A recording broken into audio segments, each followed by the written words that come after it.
नमस्कार दोस्तों।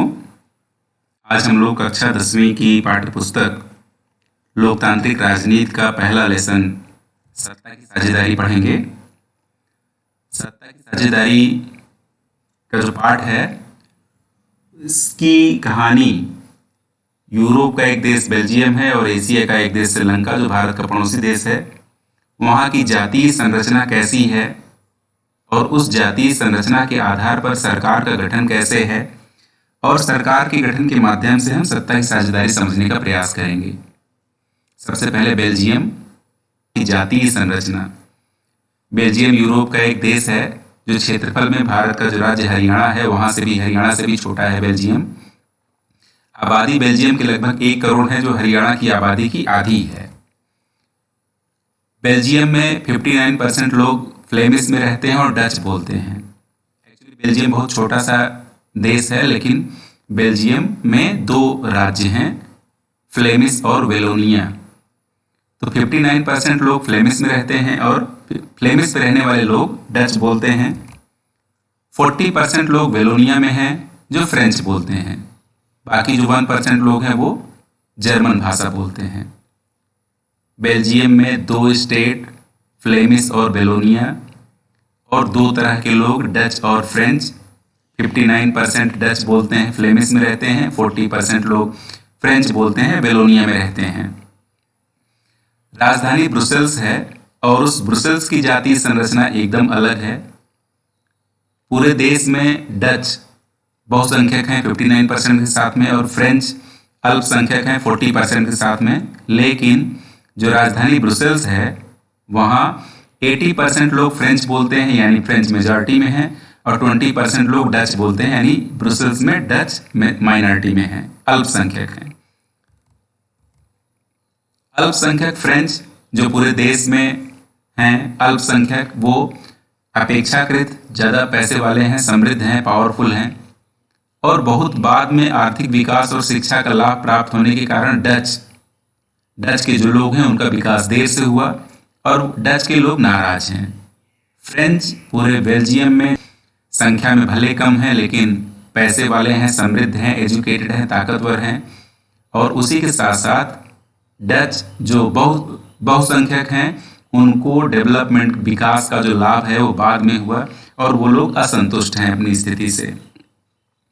1950 और 1960 में तनाव बढ़ने लगा डच और फ्रेंच के बीच में, और ये जो तनाव था, जो टकराव था, वो सबसे ज़्यादा डिफिकल्ट दिखा कहाँ? राजधानी ब्रुसेल्स में। क्यों? क्योंकि पूरे देश में डच बहुसंख्यक हैं और राजधानी ब्रुसेल्स में फ्रेंच बहुसंख्यक हैं। पूरे देश में फ्रेंच माइनॉरिटी में हैं, लेकिन ब्रुसेल्स में मेजॉरिटी में हैं। यह एक विशेष प्रकार की समस्या थी कि ऐसे लोग जो पूरे देश में अल्पसंख्यक हैं, राजधानी में बहुसंख्यक हैं, और जो पूरे देश में बहुसंख्यक हैं वो राजधानी में अल्पसंख्यक हैं। इसको लेकर के तनाव हुआ। डच जो संख्या में तो अधिक थे, लेकिन पैसे और समृद्धि के मामले में कमजोर थे। इसी के साथ साथ आप ये मानचित्र देख सकते हैं, बेल्जियम का मानचित्र है, और येलो कलर का जो एरिया दिखता है वो फ्लेमिश है, रेड कलर का जो दिखता है वो वेलोनिया है। येलो कलर वाले में डच बोलने वाले लोग रहते हैं और रेड कलर वाले में फ्रेंच भाषी लोग रहते हैं। और जो सेफ्रॉन कलर का है वो जो है ब्रुसेल्स है, राजधानी है, और कुछ शैडो वाला एरिया है वो जर्मन भाषी इलाका है, वहाँ रहने वाले लोग जो है जर्मन भाषा बोलते हैं। ये तो रही बेल्जियम की जातीय संरचना, वहाँ के राज्य की संरचना। अब देखते हैं कि श्रीलंका जो भारत का पड़ोसी देश है, वहाँ की जातीय संरचना कैसी है। आबादी लगभग 2 करोड़ है। वहाँ 2 तरह के लोग हैं, सिंहली भाषा बोलने वाले 74% हैं, तमिल बोलने वाले 18% हैं।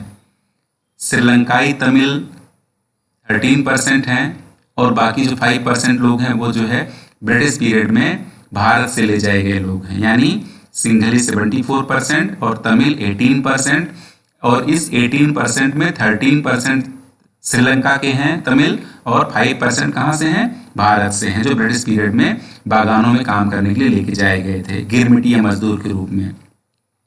सिंघली जो 74% है, उनका धर्म बौद्ध धर्म है, और तमिल जो है 18%, उसमें हिंदू और मुसलमान हैं।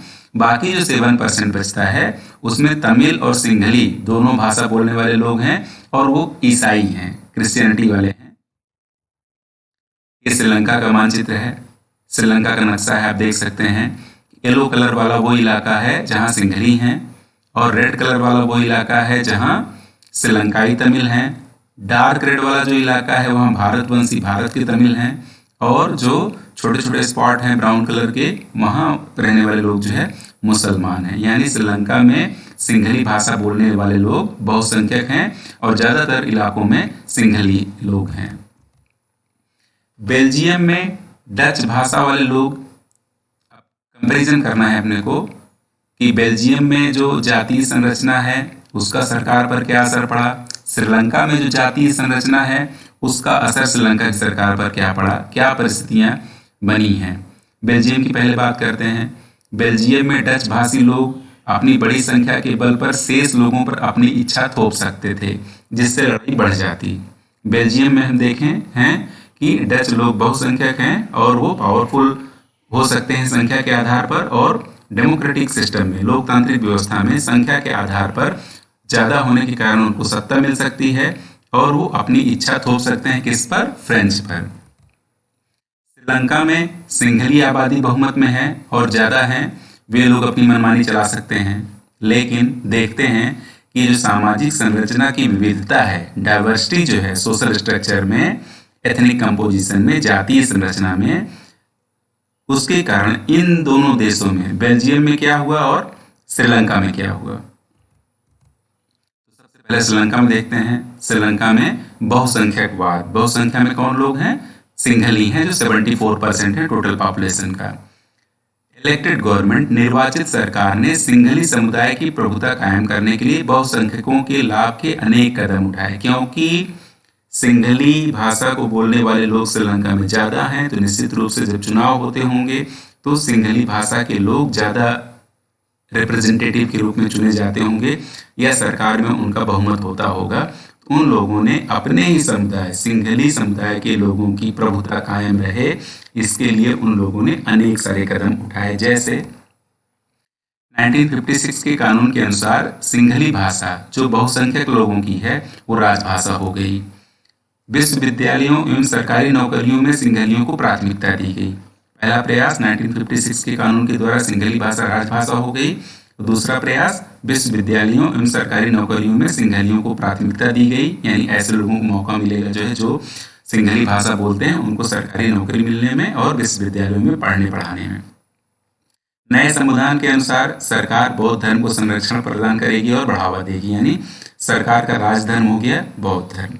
श्रीलंका की सरकार ने, सिंहलियों ने, जो बहुसंख्यक हैं उन लोगों ने 3 प्रकार के एफर्ट किए अपने लोगों को, बहुसंख्यक लोगों को लाभ पहुंचाने के लिए। श्रीलंकाई सरकार के फैसले से, सिंहलियों के इस फैसले से तमिल लोग नाराज हो गए।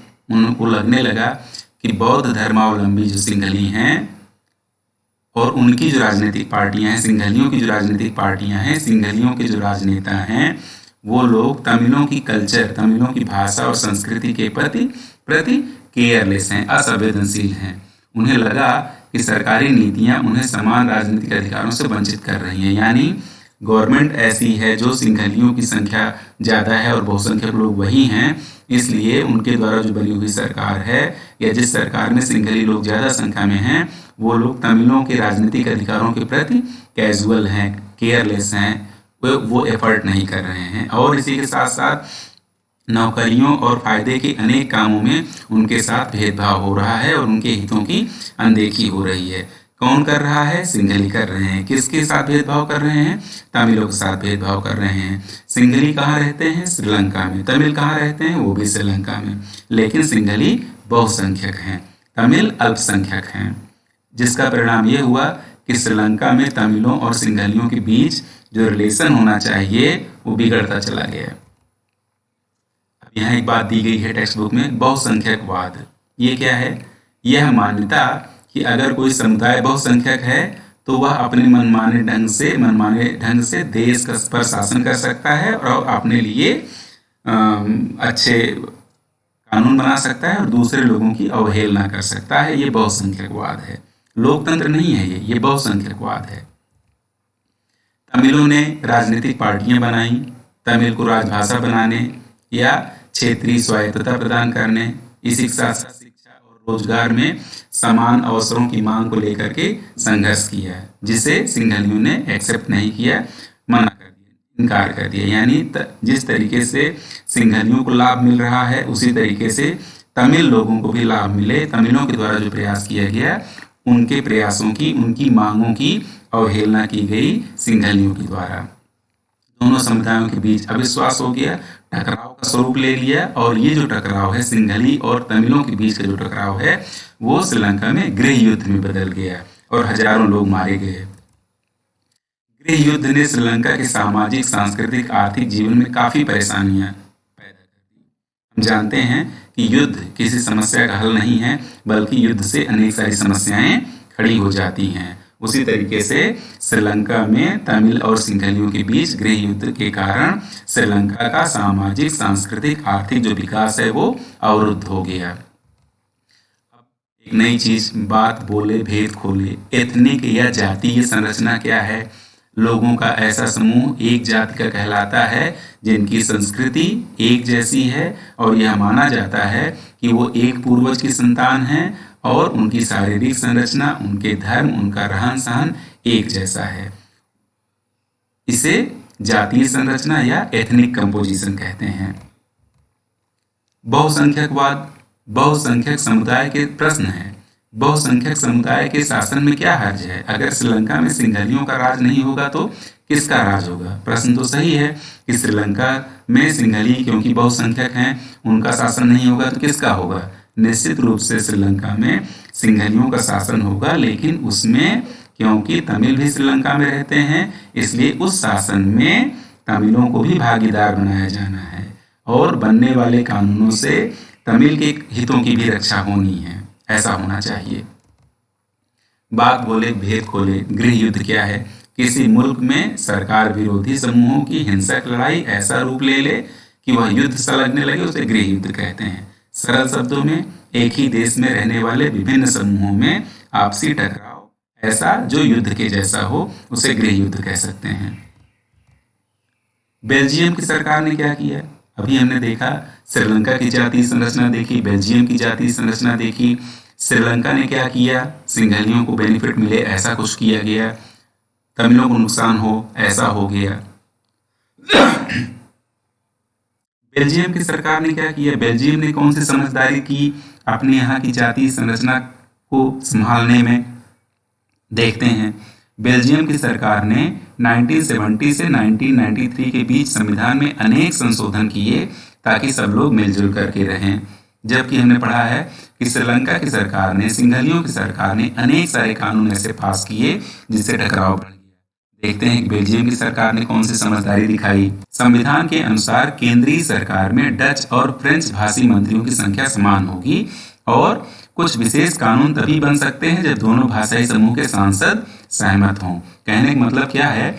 ऐसी सेंट्रल गवर्नमेंट जिसका पूरे बेल्जियम पर शासन चलेगा, उस सरकार में डच और फ्रेंच भाषी मंत्री समान समान संख्या में होंगे। जबकि हम जानते हैं कि पूरे देश में डच बहुसंख्यक हैं, फ्रेंच अल्पसंख्यक हैं। यानी यहाँ डच के लोगों को कम मंत्री मिलेंगे अपनी संख्या के हिसाब से और फ्रेंच लोगों को अपनी संख्या के हिसाब से ज्यादा मंत्री मिलेंगे केंद्रीय सरकार में। दूसरा प्रयास, केंद्र सरकार की अनेक शक्तियां देश के 2 इलाकों की क्षेत्रीय सरकारों को सुपुर्द कर दी गई हैं। यानी राज्य सरकारें केंद्र सरकार के अधीन नहीं हैं। वेलोनिया और फ्लेमिश की अलग अलग स्टेट गवर्नमेंट है और अनेक सारी पावर्स, अनेक सारी शक्तियां केंद्र सरकार से लेकर के उन राज्य सरकारों को दी गई हैं ताकि वेलोनिया और फ्लेमिश की सरकार स्वतंत्र पूर्वक चल सके और उनको किसी विषय के लिए केंद्र सरकार की ओर न देखना पड़े। थर्ड वन, ब्रुसेल्स में एक अलग सरकार है। अभी हमने पढ़ा कि केंद्र की सरकार है जिसमें डच और फ्रेंच मंत्रियों की संख्या समान है। नंबर 2, हर स्टेट की अपनी अलग गवर्नमेंट है और वो पावरफुल है। नंबर 3, ब्रुसेल्स जो बेल्जियम की राजधानी है, वहाँ अलग सरकार है और वहाँ भी दोनों समुदायों को समान प्रतिनिधित्व है। यानी जिस तरीके से केंद्र की सरकार में डच लोग संख्या में ज़्यादा है लेकिन मंत्री कम है, फ्रेंच लोग कम है लेकिन मंत्री ज़्यादा हैं, उसी तरीके से ब्रुसेल्स वाली सरकार में फ्रेंच ज़्यादा है लेकिन मंत्री कम होंगे और डच कम है लेकिन उनके मंत्री ज़्यादा होंगे। लिखा है कि फ्रेंच भाषी लोगों ने ब्रुसेल्स में समान प्रतिनिधित्व के इस प्रस्ताव को स्वीकार किया क्योंकि डच भाषी लोगों ने केंद्रीय सरकार में बराबरी का प्रतिनिधित्व स्वीकार किया था। यानी पूरे देश में जिनकी संख्या कम है फिर भी बराबर के मंत्री हैं, उसी तरीके से राजधानी में जिनकी संख्या कम है उनके भी बराबर के मंत्री हैं, ताकि दोनों समुदाय एक दूसरे के साथ मिलजुल कर रह सकें। चौथा प्रयास, केंद्र और राज्य सरकार के अलावा एक तीसरे स्तर की भी सरकार है जिसे कम्युनिटी गवर्नमेंट या सामुदायिक सरकार कहते हैं। और ये सरकार किस आधार पर है? फ्रेंच की एक अलग गवर्नमेंट है और डच लोगों की एक अलग गवर्नमेंट है। इसका चुनाव एक ही भाषा बोलने वाले लोग करते हैं। यानी डच भाषा बोलने वाले लोग जो है अपने लिए गवर्नमेंट बनाते हैं, फ्रेंच भाषा बोलने वाले लोग अपने लिए गवर्नमेंट बनाते हैं, जिससे डच वाली गवर्नमेंट डच लोगों की कल्चर को बचाए रखने के लिए और फ्रेंच की गवर्नमेंट फ्रेंच लोगों की कल्चर को बचाए रखने के लिए कानून बना सके। और जर्मन भाषी लोग जो है डच में भी रह सकते हैं या फ्रेंच में रह सकते हैं। इससे क्या होगा कि डच की अपनी संस्कृति, शिक्षा और भाषा और फ्रेंच की अपनी संस्कृति, शिक्षा और भाषा सुरक्षित रहेगी। दोनों देशों की जो स्टोरी हमने पढ़ी, श्रीलंका की पढ़ी और बेल्जियम की पढ़ी, उससे पता चलता है कि भले ही दोनों देशों में लोकतंत्र है, फिर भी ये जो सत्ता की साझेदारी है, सत्ता की भागीदारी है, एक देश में रहने वाले विभिन्न समूहों को सत्ता में साझेदार बनाने का जो सवाल है, दोनों देश की सरकारों ने अपने अपने तरीके से अलग अलग ढंग से हल करने की कोशिश की। एक सरकार ने जिस तरीके से हल करने की कोशिश की, गृह युद्ध हो गया। दूसरी सरकार ने जिस तरीके से हल करने की कोशिश की, उस तरीके से सामंजस्य बन गया। देखते हैं, बेल्जियम के नेताओं ने समुदायों की क्षेत्रीय भावनाओं और देश की एकता को ध्यान रखते हुए दोनों पक्षों में सत्ता की साझेदारी की उचित व्यवस्था की, ताकि डच और फ्रेंच किसी को अकेलापन, बेगानापन या ये लगे कि सरकार उनके प्रति कैजुअल है, ऐसा न लगे। जबकि श्रीलंका में ठीक उल्टा रास्ता अपनाया गया है। इससे पता चलता है कि अगर बहुसंख्यक समुदाय दूसरों पर प्रभुत्व कायम करने और सत्ता में उनको हिस्सेदार न बनाने का फैसला करता है तो संकट हो सकता है, जैसा श्रीलंका में हुआ। सिंघलियों ने तमिलों के हितों की रक्षा नहीं की, तमिलों के हितों को अनदेखा किया और केवल ऐसे कानून बनाए जिससे सिंघलियों को बेनिफिट हो। इससे श्रीलंका में गृह युद्ध हो गया। प्रश्न एक ही है, सत्ता की साझेदारी, तरीका अलग है। बेल्जियम ने अलग तरीका अपनाया, श्रीलंका में अलग तरीके से अपनाया गया। अब यहाँ प्रश्न आता है कि सत्ता की साझेदारी की आवश्यकता क्यों है? तो दोनों जो बेल्जियम और श्रीलंका की घटना हमने पढ़ी, सुनी, जानी, उसके आधार पर हम कह सकते हैं कि सत्ता के बंटवारे के पक्ष में दो तर्क दिए जा सकते हैं। पहला ये है, बेल्जियम का उदाहरण देखते हुए, कि सत्ता का बंटवारा कर देना ठीक है क्योंकि इससे जितने भी सामाजिक समूह हैं उनके बीच में टकराव की गुंजाइश कम हो जाती है। सत्ता का बंटवारा ठीक होगा तो सभी समूह अपने अपने हितों की रक्षा कर सकेंगे, टकराव नहीं होगा। साथ ही साथ दूसरा पॉइंट, सत्ता की साझेदारी लोकतंत्र की आत्मा है। लोकतंत्र का मतलब ही होता है कि जो लोग इस शासन व्यवस्था के अंतर्गत हैं उनके बीच सत्ता को बांटा जाए। अब जैसे बेल्जियम का उदाहरण हम लोग लेते हैं तो वहाँ डच हैं, फ्रेंच हैं। डच और फ्रेंच दोनों में सत्ता की भागीदारी की गई और इस तरीके से की गई ताकि दोनों लोग एक साथ में रह सकें, जबकि श्रीलंका में इस तरीके से नहीं हो पाया। श्रीलंका में तमिल और सिंघली हैं, श्रीलंका में सिंघलियों को मिली और जो तमिल लोग हैं वो लोग अपने हितों की रक्षा नहीं कर पाए, इसके कारण टकराव हो गया। तो पहली चीज ये है कि सत्ता की साझेदारी से टकराव की गुंजाइश कम हो जाती है। दूसरी चीज ये है कि सत्ता की साझेदारी लोकतंत्र की आत्मा है। लोकतंत्र कभी भी बहुसंख्यकवाद नहीं हो सकता है। लोकतंत्र का आशय है, लोकतंत्र की सही परिभाषा, सही समझ यही कहती है कि उस देश में रहने वाले जितने सारे समुदाय के लोग हैं सबके बीच शासन की साझेदारी, यही है सत्ता की साझेदारी। उपरोक्त दोनों तर्कों में एक को युक्तिपरक और दूसरे को नैतिक तर्क कहते हैं। पहला युक्तिपरक यानी टेक्निकली ये सही है, क्यों? क्योंकि इससे अगर हर समुदाय के लोगों को भागीदार बनाया जाएगा तो टकराव नहीं होगा। दूसरा है नैतिक तर्क, यानी लोकतंत्र यही कहता ही है कि इस देश में रहने वाले सभी समूहों को सत्ता में साझेदारी, न कि केवल बहुसंख्यक वाले लोगों को। युक्तिपरक या समझदारी का तर्क लाभकर परिणामों पर जोर देता है, जबकि नैतिक तर्क सत्ता के बंटवारे के अंतर्भूत महत्व को बताता है। सत्ता की साझेदारी के रूप। दुनिया के तमाम सारे देश हैं ऐसे जहां लोकतंत्र है और लगभग सभी देशों में विभिन्न प्रकार की जातीय संरचना है, एथनिक कंपोजिशन है। और बहुत सारे देश ऐसे हैं दुनिया में जहां सामंजस्य स्थापित है, यानी वहां टकराव नहीं है, गृह युद्ध जैसी स्थिति नहीं है। तो वहां सत्ता की साझेदारी किस प्रकार हुई है, या सत्ता की साझेदारी को हम किस तरीके से क्लासिफाई कर सकते हैं, कितने रूप की हो सकती है, यह समझने की कोशिश करते हैं। सामान्यतः दुनिया में जितने देश हैं जहां लोकतांत्रिक व्यवस्था कायम है, सत्ता की साझेदारी हुई है, उसको हम 4 भागों में बांटते हैं। आधुनिक लोकतांत्रिक व्यवस्था में सत्ता की साझेदारी के अनेक रूप हो सकते हैं। पहला है शासन के विभिन्न अंग जैसे विधायिका, कार्यपालिका और न्यायपालिका के बीच सत्ता का बंटवारा। इसे इस प्रकार हम समझ सकते हैं कि शासन संबंधी शक्तियां विधायिका, कार्यपालिका और न्यायपालिका के बीच इस प्रकार बटी हों ताकि विधायिका कार्यपालिका पर, कार्यपालिका न्यायपालिका पर और न्यायपालिका कार्यपालिका और विधायिका पर दोनों पर अंकुश रख सके। इसे सत्ता का क्षैतिज बंटवारा कहते हैं। एक लाइन, एक हाइट पर तीनों विधायिका, कार्यपालिका और न्यायपालिका, न कोई ऊंचा है न कोई नीचा है। यह एक ऐसी व्यवस्था है जिसमें एक विभाग, एक अंग शासन के दूसरे अंगों पर नियंत्रण स्थापित करता है। जैसे भारत में विधायिका है संसद के 2 सदन है, लोकसभा और राज्यसभा। कार्यपालिका है राष्ट्रपति, प्रधानमंत्री और मंत्रिमंडल। और न्यायपालिका है, तीनों विभाग ऐसे हैं जो अपने अपने काम करते हैं और साथ ही साथ अपनी अपनी जिम्मेदारियों के प्रति सचेत हैं और दूसरे विभागों पर नियंत्रण स्थापित करते हैं। सरकार के विभिन्न स्तर के बीच सत्ता का बंटवारा, ये दूसरा स्वरूप हो सकता है सत्ता की साझेदारी का, जिसमें केंद्र सरकार और राज्य सरकार हो सकती है। कम से कम 2 प्रकार की सरकार चाहिए, 2 से ज्यादा हो सकती है लेकिन 2 से कम नहीं हो सकती, एक तो नहीं हो सकती। सरकार के विभिन्न स्तर के बीच सत्ता की साझेदारी, सत्ता का बंटवारा, जैसे केंद्र सरकार और राज्य सरकार। भारत में भी इस प्रकार की व्यवस्था है, एक केंद्र सरकार है और हर राज्यों की अपनी अलग सरकार है। बाद में सत्ता की साझेदारी के अंतर्गत एक तीसरे प्रकार की भी सरकार, जिसे स्थानीय सरकार कहते हैं, जोड़ा गया है। तीसरा है सत्ता का बंटवारा विभिन्न सामाजिक समूहों जैसे भाषाई या धार्मिक समूहों के बीच में हो सकता है, जैसे बेल्जियम की सामुदायिक सरकार। क्लियर कट अगर बात करें तो दुनिया में केवल बेल्जियम एक ऐसा देश है जहां सामुदायिक सरकार है।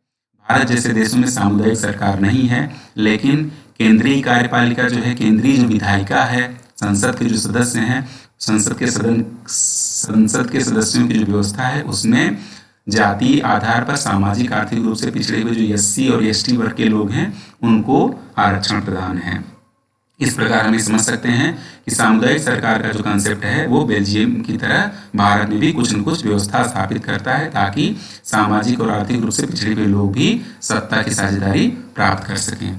चौथा है सत्ता के बंटवारे के एक अन्य स्वरूप जिसमें विभिन्न प्रकार के दबाव समूह आंदोलन शासन को प्रभावित करते हैं। इसको हम इस तरीके से समझ सकते हैं कि जब भी दबाव समूह और आंदोलन कुछ ऐसा कार्य करते हैं जिससे जनता को वो प्रभावित कर सकते हैं तो शासन सत्ता प्राप्त कर सकते हैं। जैसे याद हो कुछ समय पहले केंद्र में किसी सरकार के समय भ्रष्टाचार के खिलाफ दिल्ली में अन्ना हजारे, अरविंद केजरीवाल और किरण बेदी के नेतृत्व में, कुमार विश्वास जी के नेतृत्व में एक आंदोलन शुरू हुआ, भ्रष्टाचार विरोधी आंदोलन। लोकपाल नियुक्ति के संदर्भ में देश में भ्रष्टाचार के नियंत्रण के लिए लोकपाल नियुक्त हो, इसके लिए एक भ्रष्टाचार विरोधी आंदोलन शुरू हुआ। बाद में क्या हुआ कि अरविंद केजरीवाल जी ने उसी आंदोलन से अपनी पहचान बनाई और उन्होंने दिल्ली में अपनी एक पार्टी बनाई, आम आदमी पार्टी। अब वो चुनाव लड़ रहे हैं और जहां जहां वो अपने विचारों से लोगों को प्रभावित कर पा रहे हैं वहां वहां सरकार बना रहे हैं। तो ये एक एग्जाम्पल है, राजनीति से कोई मतलब नहीं है, कि जब भी कोई दबाव समूह या आंदोलनकारी समूह ऐसा कोई कार्य करता है कि लोगों को प्रभावित कर पाता है और राजनीति में आता है, तो अगर उसने सही काम किया हुआ है तो जनता उनको वोट देती है। इसी के साथ साथ राजनीतिक पार्टियां दबाव समूह की तरह काम करती हैं। जैसे चुनावों के समय घोषणा पत्र के रूप में उसके माध्यम से वो जनता के बीच, जनता के मन में वैचारिक दबाव बनाते हैं। जो सरकार, जो राजनीतिक पार्टी जितना ज़्यादा वैचारिक दबाव बना पाती है, जनता उनको वोट देती है, ज़्यादा सीट हासिल करते हैं और वो सरकार बनाते हैं। तो कहने का आशय ये है कि दुनिया के जितने सारे देश हैं वहाँ सत्ता की साझेदारी देखने को मिल सकती है। एक तो इस तरीके से कि शासन संबंधी शक्तियां विधायिका, कार्यपालिका, न्यायपालिका में बटी हुई हों, इसे सत्ता का क्षैतिज बंटवारा कहते हैं, हॉरिजॉन्टल डिस्ट्रीब्यूशन। और दूसरा है कि सरकार की सभी शक्तियां केंद्र सरकार और राज्य सरकार के बीच में बटी हुई हों, इसे वर्टिकल डिस्ट्रीब्यूशन कहते हैं, इसको फेडरलिज्म भी कहते हैं। नेक्स्ट लेसन में पढ़ेंगे। और इसी के साथ साथ सामुदायिक सरकार का स्वरूप हो सकता है और दबाव समूह और आंदोलनकारी लोगों को भी शासन में भागीदारी मिल सकती है।